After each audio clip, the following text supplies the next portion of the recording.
شهر رمضان الذي أنزل فيه القرآن هدى للناس وبينات من الهدى والفرقان. الحمدللہ وقفا والصلاة والسلام علی رسول اللہ اما بعد. آج کل آپ جانتے ہیں رمضان المبارک کا مہینہ چل رہا ہے، اور اس مہینے کی برکت سے کچھ اعمال، کچھ چیزیں جو ہیں وہ میں ذکر کرنا چاہتا ہوں. آج کل کے دنوں میں کچھ ایسی چیزیں ہیں جن سے ہم بہت زیادہ فائدہ اٹھا سکتے ہیں. کچھ ایسے کام ہیں جن کو کرنے سے ہم بہت زیادہ فائدہ اٹھا سکتے ہیں. رمضان المبارک کا مہینہ بہت ہی رحمتوں والا، برکتوں والا مہینہ ہے.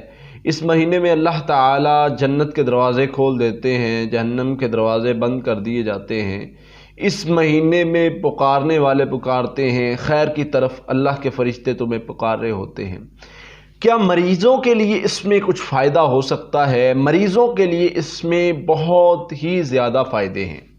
مریض اس مہینے میں فائدہ اٹھا سکتے ہیں. مریض اس مہینے میں اپنا علاج عام دنوں کی بنسبت بہت آسانی سے کر سکتے ہیں، کیونکہ اس مہینے میں اللہ کی رحمتیں زیادہ ہوتی ہیں، برکتیں زیادہ ہوتی ہیں، اور شیطان پر جو ہے وہ سخت دن ہوتے ہیں. اس لیے اس مہینے میں علاج جو ہے وہ بہت ہی آسان ہوتا ہے. سب سے پہلی چیز دیکھیں، اللہ تعالیٰ کی رحمت بلاری ہوتی ہے. اللہ تعالیٰ حدیث میں آتا ہے آسمان دنیا پہ آ کر بلاتے ہیں، پکارتے ہیں تمہیں. ہاں بھئی، کوئی مانگنے والا ہے تو مانگے، کوئی بیمار ہے وہ اپنی شفا اللہ سے مانگے، کوئی تنگ دست ہے، کسی پر تنگ دستی کا جادو ہے، وہ اللہ سے مانگے. اللہ تم سے پوچھ رہے ہیں. رات کا پچھلا پہر ہے، اللہ پوچھتے ہیں. اللہ نبی صلی اللہ علیہ وسلم نے فرمایا اللہ آسمان دنیا پر آتے ہیں اور پکارتے ہیں، پوچھتے ہیں، اپنے بندوں سے سوال کرتے ہیں. ہاں بھئی، کوئی سوال کرنے والا ہے وہ مجھ سے مانگے اور میں اسے عطا کر دوں. اس لیے اس وقت اٹھنا اور اس وقت مانگنا. اگر تم چاہتے ہو، شفا چاہتے ہو، اللہ سے شفا مانگو. اگر تم چاہتے ہو کہ اللہ یہ شر جو ہے، یہ جادو کا جو شر ہے، اس سے ہمیں نجات دے دے، اس وقت جادو کے شر سے بچنے کی شفا مانگو. اللہ تعالیٰ جادو کا شر ختم کر دیں گے. اس کے ساتھ یہ مہینہ جو ہے وہ شیاطین پر بہت ہی بھاری مہینہ ہے. شیطان جو ہیں وہ اس مہینے میں بہت ہی زیادہ پریشان ہوتے ہیں، کیونکہ شیاطین جکڑ دیے جاتے ہیں. اور شیطان انسانوں کی شکل میں جو ہیں، یعنی جادوگر، ان کے عمل نہیں چلتے، وہ مشکل میں ہوتے ہیں، کیونکہ ان کے جو سرکش شیاطین ہیں وہ جو ہیں وہ جکڑ دیے جاتے ہیں، اور شیطان کا عمل نہیں چل رہا ہوتا. اور اللہ کی رحمتیں اور برکتوں کی وجہ سے مسلمانوں پر، انسانوں پر اللہ کی رحمتیں ہوتی ہیں. شیطان کا اس طرح عمل نہیں چل رہا ہوتا جس طرح عام دنوں میں چلتا ہے. اس لیے مریض کے لیے علاج میں بہت زیادہ آسانیاں ہوتی ہیں. اس کے ساتھ اب مریض نے اپنا علاج کرنا کیسے؟ ایک چیز یاد رکھیے کہ رمضان اور قرآن کا بہت گہرا تعلق ہے. رمضان میں انسان تلاوت کرتا ہے، کیونکہ یہ شہر القرآن بھی اسے کہا گیا ہے. اس میں زیادہ سے زیادہ تلاوت کرنی چاہیے، اذکار کرنے چاہیے. جو بھی تلاوت کرے، جتنی بھی تلاوت کرے، اس کو پانی پر دم کر لے، کیونکہ اللہ تعالیٰ نے فرمایا ہے وَنُنَزِّلُ مِنَ الْقُرْآنِ مَا هُوَ شِفَاءٌ وَرَحْمَةٌ لِّلْمُؤْمِنِينَ. قرآن میں کچھ چیزیں ایسی ہیں، قرآن میں کچھ مقامات ایسے ہیں جو مسلمانوں کے لیے، مومنوں کے لیے شفا اور رحمت ہیں. اب کچھ چیزیں تو نبی صلی اللہ علیہ وسلم نے بتا دی. سورہ فاتحہ جو ہے وہ شفا ہے. سورۃ البقرہ کی آخری 2 آیات جادو کا علاج ہیں، جادو پر بھاری ہیں.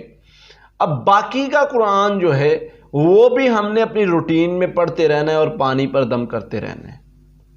اس سے فائدہ کیا ہوگا کوئی بھی روحانی بیماری کی شفا ہے، کوئی جسمانی بیماری کے لیے جو قرآن پاک میں آیات ہیں وہ بھی ہم اس میں شامل ہو جائیں گی۔ جب ہم روز جتنا قرآن پاک پڑھتے ہیں وہ پڑھ کے اس پر پانی پر جو ہے وہ پھونک لیا کریں، اور پھونکنا لعاب والا پھونکنا ہے، جو نبی صلی اللہ علیہ وسلم نے جس چیز کی اجازت دی ہے وہ پھونک لیا کریں۔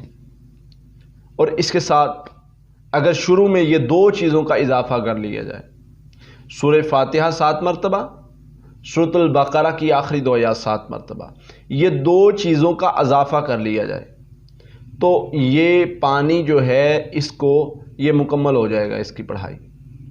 اب اس پانی کو پڑھ لیا ہم نے، اس کو استعمال کیسے کرنا ہے؟ اس کو استعمال کرنا ہے سحری کے وقت، کیونکہ اس وقت برکتیں اور رحمتیں زیادہ ہوتی ہیں، کیونکہ اس وقت جو ہے اللہ کی طرف سے انعامات جو ہیں وہ زیادہ ہو رہے ہوتے ہیں انسانوں پر۔ اس وقت برکتیں رحمتیں زیادہ، نبی صلی اللہ علیہ وسلم نے فرمایا کہ بچوں کو بھی سحری کرواؤ۔ کیوں؟ اس سے فرمایا اپنے بچوں کو بھی سحری کے لیے اٹھایا کرو، کیونکہ سحری میں برکت ہوتی ہے۔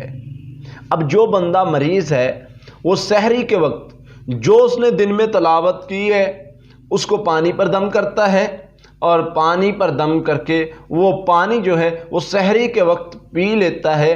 ایک تو نبی صلی اللہ علیہ وسلم نے فرمایا اس وقت برکت ہوتی ہے، اور دوسرا یہ پانی جو قرآن کا پڑھا ہوا پانی ہے، جس پر اس نے قرآن پڑھ کے پھونکا ہوا ہے، وَنُنَزِّلُ مِنَ الْقُرْآنِ مَا هُوَ شِفَاءٌ وَرَحْمَةٌ، قرآن نے کہا ہے یہ شفا اور رحمت ہے۔ اب اس نے سورہ فاتحہ پڑھی ہے، سورہ بقرہ کی آخری 2 آیات پڑھی ہیں، اور ساتھ میں جو روٹین وائز یہ پڑھائی کرتا ہے، قرآن پاک کی تلاوت کرتا ہے، یہ پڑھ کے اس پر پھونک لیتا ہے۔ اب یہ سحری کے وقت وہ پانی پیتا ہے تو اس کے جو سارا دن وہ جو پانی اس کے اندر جو کام کرے گا وہ اس کے سحر اور جادو کو انشاءاللہ اللہ کے فضل سے ختم کر دے گا۔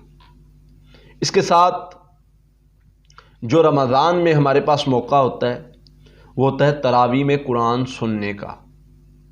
یہ بہت ہی زیادہ فائدہ مند ثابت ہوتا ہے ہر مرض کے لیے۔ اب تراویح میں قرآن سنیں، ایک تو نبی صلی اللہ علیہ وسلم نے فرمایا جو قیام کرتا ہے اللہ تعالیٰ اس کے سارے گناہ معاف کر دیتے ہیں۔ اب جب انسان پر گناہوں کا بوجھ کم ہوتا ہے تو بسا اوقات بیماریاں بھی ختم ہونا شروع ہو جاتی ہیں۔ بہت ساری بیماریاں، بہت ساری مشکلات ہمارے گناہوں کی وجہ سے بھی ہو سکتی ہیں۔ اللہ تعالیٰ فرماتے ہیں یہ جو مصیبت پریشانی تم پر آتی ہے یہ تمہارے ہاتھوں کی کمائی ہے۔ تو اس وجہ سے جب قیام کریں گے تو اللہ ہمارے گناہ معاف کر دیں گے۔ دوسرا، ہم قرآن سنیں گے۔ جب ہم قرآن قیام میں سنیں گے تو وہ اور بھی زیادہ مریض کے لیے بہتر ہو جائے گا، اس سے جادو کا شر ختم ہو جائے گا۔ قرآن سننے سے جادو کا شر دور ہوتا ہے۔ اب ایک پڑھتا ہے اور دوسرا سنتا ہے، 2 کام ہو گئے۔ تیسرا یہ روزہ رکھتا ہے۔ آقا علیہ الصلوۃ والسلام نے فرمایا روزہ رکھو صحت پاؤ گے۔ یہ گارنٹی دے دی آقا علیہ الصلوۃ والسلام نے، جو روزہ رکھے گا وہ صحت پائے گا۔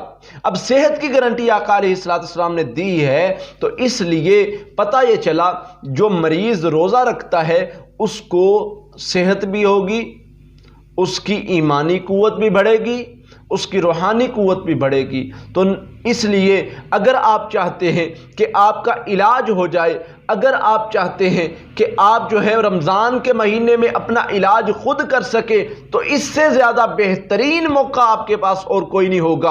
ان اعمال پر عمل کیجئے اور اس کے ساتھ ایک چیز ملا لیجئے، اگر آپ پر جادو بار بار ہو رہا ہے، اگر آپ پر جادوگر جو ہے وہ حملہ کرنے سے باز نہیں آ رہا، پھر یاد رکھیے پھر ایک دوسرا عمل ہے۔ پہلا عمل جادو زدہ مریض کے لیے جس پر جادو ہوا ہے، دوسرا عمل جس پر جادوگر جو ہے وہ بار بار حملہ کرتا ہے، جس پر جادوگر حملہ کرنے سے باز نہیں آ رہا، وہ بندہ روزانہ کی سورۃ البقرہ کی تلاوت شروع کر لے۔ یاد رکھیے آقا علیہ الصلوۃ والسلام نے فرمایا ہے جو بندہ سورۃ البقرہ کی تلاوت کرتا ہے اس کا جادوگر مقابلہ نہیں کر سکتے۔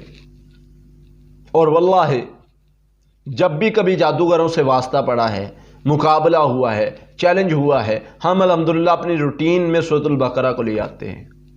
جب سورۃ البقرہ کی تلاوت کرتے ہیں تو اللہ تعالیٰ جادوگروں کو جو ہے وہ ختم کر دیتے ہیں، ان کی طاقت کو ختم کر دیتے ہیں، وہ چیختے ہیں کہ ہم اس چیز کا مقابلہ نہیں کر سکتے اور وہ بھاگ جاتے ہیں۔ اللہ کے فضل سے یہ آزمودہ، یہ آزمایا ہوا عمل ہے۔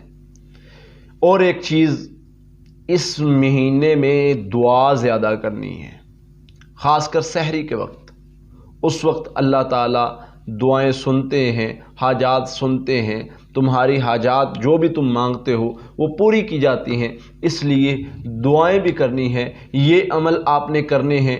اس سے کیا ہوگا؟ اللہ تعالیٰ کی رحمت آئے گی اور مریض جو ہے وہ صحت یاب ہو جائے گا۔ وہ عمل کیا ہے؟ 7 مرتبہ سورۃ الفاتحہ ایک پانی پر پڑھنی ہے، سورۃ البقرہ کی آخری 2 آیات 7 مرتبہ پڑھنی ہے، اور اس کے ساتھ جتنی آپ تلاوت کریں، کم از کم ایک پارہ رکھ لیں، جتنی آپ تلاوت کریں اس کو بھی پانی پر دم کر لیا کرنا ہے، اور وہ سحری کے وقت پینا ہے۔ انشاءاللہ اللہ تعالیٰ اس مرض سے نجات دیں گے۔ جب پانی پینا ہے اللہ سے دعا بھی کرنی ہے کہ اللہ میں یہ پانی پی رہا ہوں، اس پانی کو میرے لیے شفا بنا دے، تو انشاءاللہ اللہ تعالیٰ اس پانی سے اس کا سحر جادو جو بھی ہے وہ اللہ تعالیٰ ختم کر دیں گے اور مریض کو مکمل شفا دے دیں گے۔ اللہ سے دعا ہے اللہ تعالیٰ ہمیں عمل کرنے کی توفیق عطا فرمائے۔ وآخر دعوانا الحمدللہ۔ قاتلوهم يعذبهم الله بأيديكم ويخزهم